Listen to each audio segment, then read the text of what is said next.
So I'm pretty sure we all know at this point that there is an $800 LEGO Star Wars set coming out mid this year. And many people have asked me what I believe this set to be, considering the set is rumored to be at the 10,000 to 11,000 piece mark. With this in mind, I'm going to go through a few suggestions that I have seen, and I am going to go through what I think this set is going to be. Now, a few things that I've seen floating around is that this could be a new Star Wars ship in the same style as the Millennium Falcon and the Star Destroyer. And as much as I would like them to do that kind of thing, I don't think that this £800 set is probably that. But if they were going to go down that route, I'd like to see something like a Venator, or maybe a Nebulon B frigate. I know we've just had the Comic-Con exclusive, so it's a possibility that we could get a massive UCS version. Now, I don't think that we will be getting that as this giant UCS thing, but it would be nice to think so. The reason I don't think we're getting it is mainly because of the figures. I think you only have to take one look at the Star Destroyer and the sales for it and realize that a lot of people were put off by that set because of the lack of figures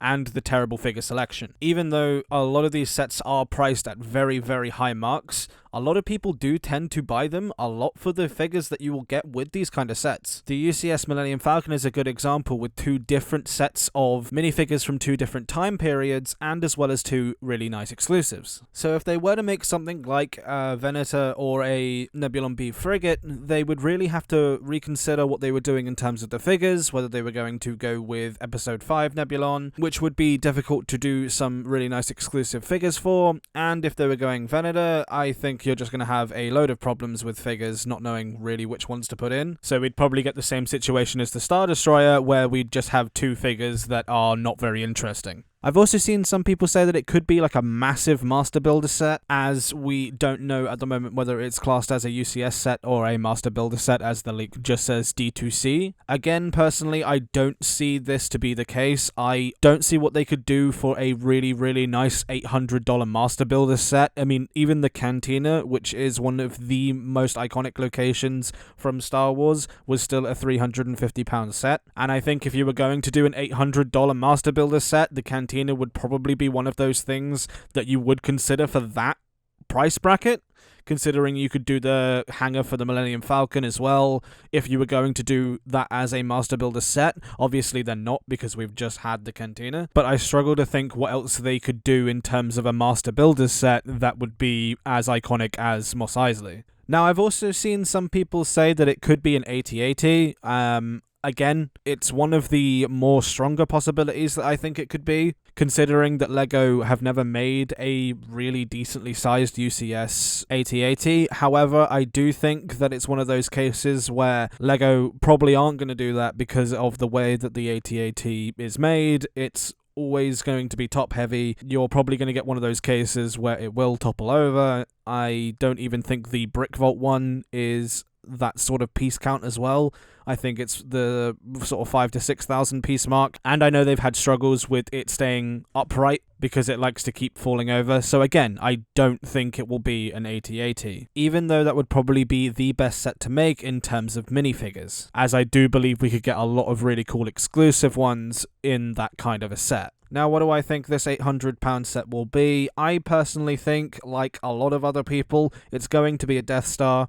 They've got the play feature Death Star retiring very, very soon now, so it would make logical sense for LEGO to bring out a new Death Star. Now, what kind of style Death Star do I think this will be? I think it's a pretty safe bet to say, considering that it's going to be a 10,000 piece set plus, potentially. Now, I might be wrong with this, but hear me out. But LEGO had mad success with the Hogwarts Castle that was nanofig scale.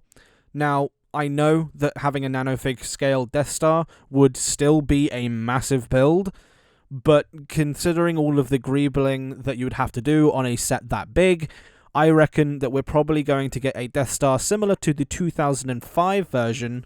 I reckon this one is probably going to be an Episode 4 version though, so we will have the full panels, very similar to the one we'll probably be seeing in the Skywalker Saga video game. And I reckon this will have removable side panels with certain bits of the Death Star that you can see inside, and they will be little rooms, and you will be able to decorate these rooms with your little nanofigs. Yeah, it won't be to scale per se, but it'll still look good nonetheless. I also think that we'll probably get some form of stand with this Death Star similar to the older one, but this one will have room for some minifigs, so we can get things like Darth Vader, Darth Sidious, maybe an exclusive Luke figure. Just make some of these figs exclusive so it ticks all of the boxes in the UCS bracket.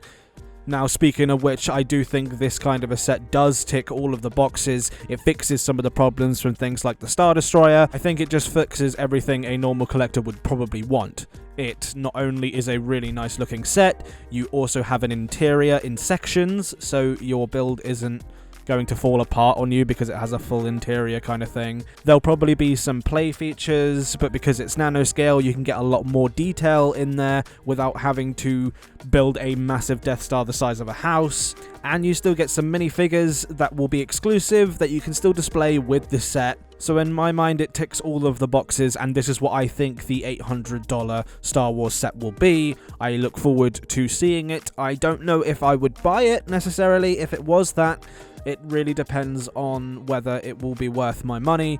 And you guys got to remember that money is still a thing on this channel. I'm not going to be buying everything that is released. But what do you guys think? Do you think that I'm right with my nanofig sort of scale Death Star, similar to the Harry Potter D2C Hogwarts Castle? Or do you think I am completely wrong? Let me know in the comment section below. Thank you all for 3,500 subs. Remember to hit that subscribe and like button, as well as the join button if you're into that kind of thing. And I will speak to you guys in the next video.